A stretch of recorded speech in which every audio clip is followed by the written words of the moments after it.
So I thought it might be interesting for a few people to look at what I took on a 10-day Land's End John O'Groats challenge when I had to take everything with me on the bike. I was going solo and unsupported, meaning there was no vehicle or support crew who were able to carry stuff or bring me stuff. So I had to make sure that I was entirely self-sufficient. So this is the entirety of my kit, and it took a lot of planning because anything I took that I didn't really need, that was weight that I was carrying for 1,083 miles, and I was quite keen to avoid unnecessary weight. And also I chose not to have big panniers, so I was operating with this seat pack that sits underneath the saddle here, sticks out the back of the bike over the rear wheel, and is very efficient in terms of aerodynamics, but as you can see is not very big. So I had to make sure everything I took could fit into this, plus what I was carrying on my person or fixed to the bike itself. So let's start with what I was wearing on the ride. Stroke cycling jersey, some bib shorts, pair of socks, some short-fingered gloves, a cap, because cycling helmets are a bit holy, so this gives extra sun protection and rain protection. I was wearing a heart strap that gave my cycling computer a lot of information to estimate things like energy and that sort of thing.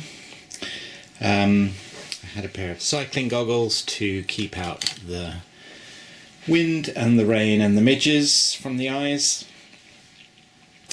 Then the sort of other essential equipment was a pair of headphones. These are bone conduction headphones, so they keep your ears free to be able to hear sounds around you, traffic and so on. Garmin cycling computer that had my route on it, just essential to be able to follow what was often a very sort of intricate route through cities and so on. Two lights, powerful lights, a headlight and a tail light, which had enough battery for the lengths of the rides I was doing. A GoPro with an external microphone attached that I used as my camera for the trip. Also essential, mobile phone, my only device really for connecting, obviously available for emergencies, but also what I use to write blogs and things like that. A pair of ordinary glasses for the evenings, 2 bottles, they were essential, and some tools in this tool bottle cage. So if we look at what's in there, I had a packet with my rail tickets, money, cards, in case of emergency, contact details in there. Then in here I had a couple of CO2 canisters with a nozzle, so that gives you rapid inflation of your tyres if you have a puncture. A pen, a multi-tool that had lots of hex keys and all the other things I needed to tighten anything that came loose. Another canister, some cable ties in case anything worked loose and needed to be tied on. I also had in here a simple patch kit for patching any inner tubes that got punctured. Got a spare tube in here, and I had another one in my pack. So that's what was in the sort of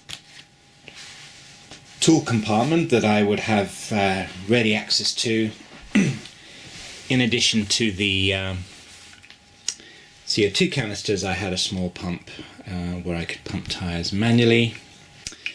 And finally, this is a stick to attach the GoPro to, so that I could sort of film myself or on the bike or off the bike as needed. So all of this equipment was either I was wearing it or it was fixed to the bike itself. And then I had two other bags essentially. This is called a top tube bag. This sits just behind the handlebars on top of your top tube, and basically it's providing quick access to the stuff that you would access regularly. This is a little cable lock, combination lock, just to sort of give a little bit of extra security when I was going inside to buy stuff in a shop, say. I could just put this around the wheels to make the bike slightly less easy to steal when I was away. This is a tyre pressure gauge, and so that if I did have to repair a puncture, I could make sure I was running at the right kinds of tyre pressures, and I was using that to monitor tyre pressure. Bank cards, Visa and Amex, ready available for when I went into coffee shops and things. And then also what I tended to have in here was some sort of fuel that I could access while riding, things like Nutri-Grain bars and malt loaf and anything else that I took a fancy to, just to have readily available to keep the energy levels up. So that brings us to what was in this seat pack beastie. This is where I had a bit more discretion. All this other stuff probably couldn't really manage without, so not difficult to decide that I needed this, and it was just a question of keeping it as small and light as I could. But when it came to what I packed in here, there was a little bit more of a choice about trade-offs. So if we have a look at what's in here, just undo that, so roll up and back. This is a rain jacket. It's a very nice one by Gore, very lightweight, but gives really good waterproofing. So that stayed in its pouch until day 9, at which point I did certainly need that. Then the second thing in here was all my electrical gubbins for charging devices and that sort of thing. So if we look in here, I had two of these little lightweight USB chargers that just plug into sockets. So that gave me 4 things I could charge simultaneously, and then I had lots of wires. So just taking the wires out separately, this is the charging cable for my Di2 electric gear shifting on the bike I was riding. The gears are changed through battery power, and that charged that rechargeable battery. I had 3 charging cables for lights, Garmin, 2 lights and a Garmin. This is a USB-C charger for my phone. This is a different micro USB for the GoPro, and not very helpfully my headphones have their own unique charging cable. So I needed all those cables just to charge my devices. And then finally I had a pretty hefty power bank, rechargeable power bank, which I didn't use an awful lot, but it was reassuring to have quite a bit of power in case any of my devices did run out of battery midway through a ride, or if I'd been held up or wasn't able to charge them from the mains for whatever reason. So it was comforting to have it, even if I didn't make much use of it. So returning to the seat pack, the next thing was the contents of this stuff sack. Here I had extra clothing for cycling in different weather conditions and some extra tools that I didn't anticipate needing much, but were there if I needed to get them. So what we have in here, firstly a sponge for the chain and other rags. You can see I used this one on the chain just to clean things up. Rags for cleaning stuff, particularly with the chain and other things in mind. Then I have two, these are waterproof overshoes. They fit over your shoes so that when it's really raining they stop the water getting into your feet. So certainly use those on days 9 and 10.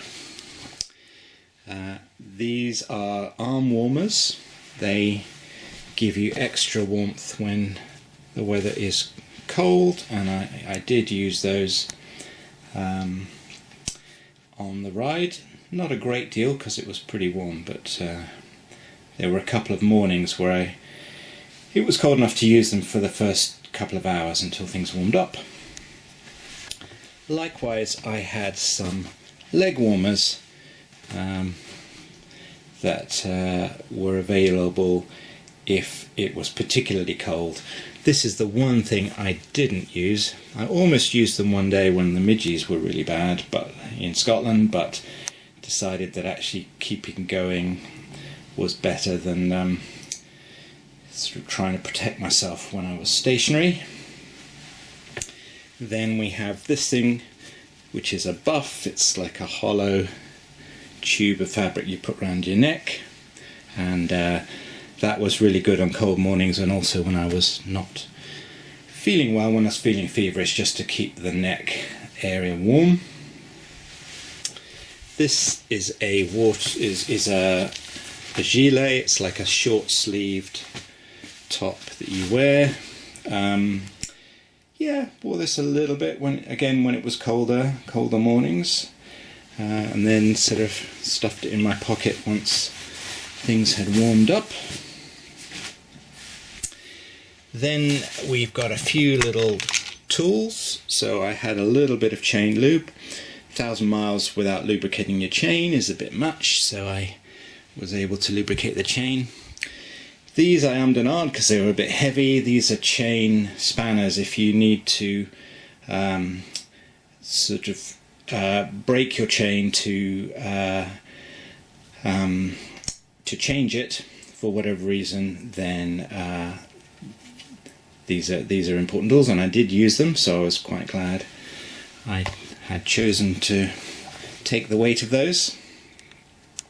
And then I had this little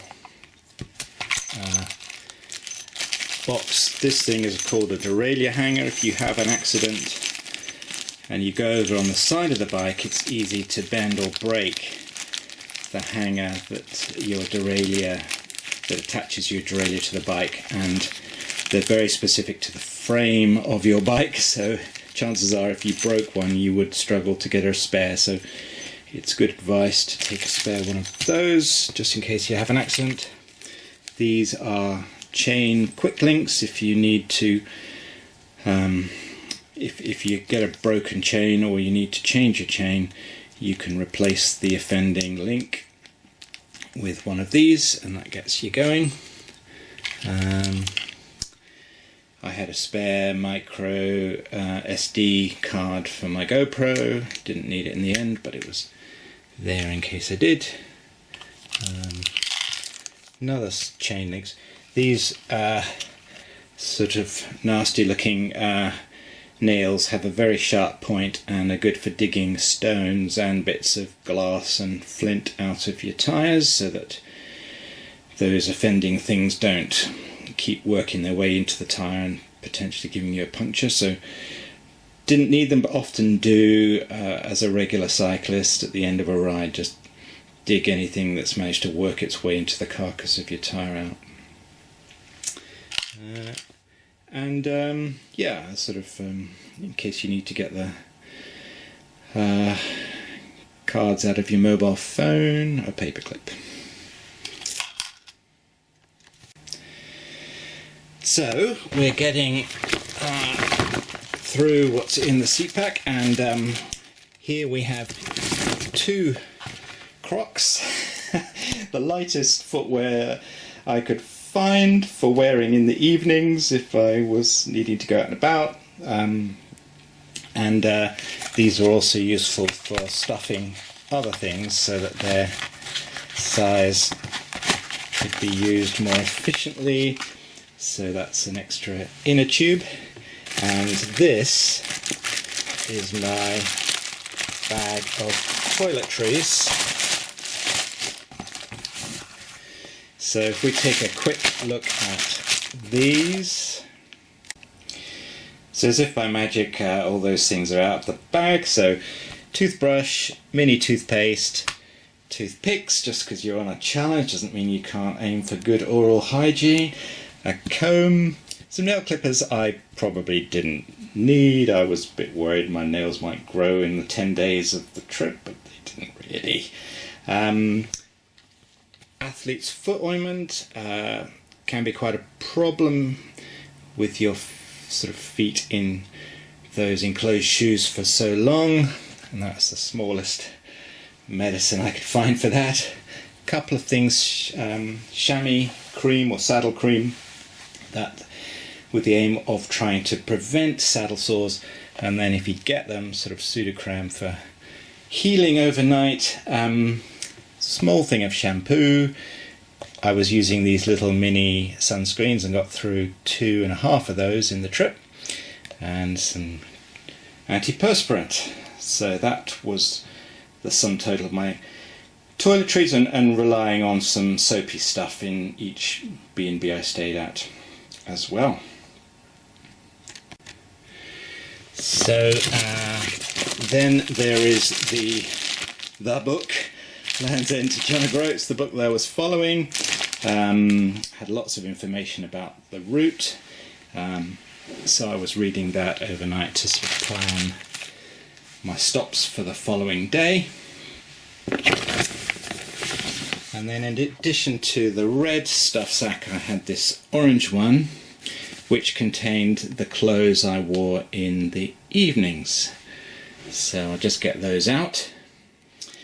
So what we had in here was a handkerchief I used for cleaning my fogged up cycling specs, 2 pairs of socks, a pair of pants, a t-shirt, a long sleeve shirt, and a pair of walking trousers that were lightweight and sort of fairly robust. So that was everything I had for the evening, plus my packable rain jacket, cycling rain jacket, if in case things were a bit cool or wet. And I just relied on the fact that I was only wearing this stuff in the evening. I'd already had a shower by the time I put it on, and it would just have to go the distance. I didn't really want to have lots of spares. And then that is almost it. The last thing I had was a set of spokes for my tyres, for my wheels. Thankfully didn't need them, but just in case I did break a spoke somewhere remote, I might have a fighting chance of replacing it. So that then is the sum total of what I took on the bike, with the exception of a few emergency spare parts that I thankfully didn't need. The leg warmers were the only thing that I really didn't use, although on another trip it could have been a lot colder and I might have been glad of them. So overall I'm really happy that I got this about right, and that I wasn't carting much around that wasn't needed. Neither did I really lack for anything as it happened. In total, all of this stuff added about 8 kilos to the weight of the bike and the rider, which I don't think is too bad for a challenge of this kind. I think I was going pretty much at the sort of minimum level of equipment that you could get away with without taking risks of being caught out if things went wrong. So that's it.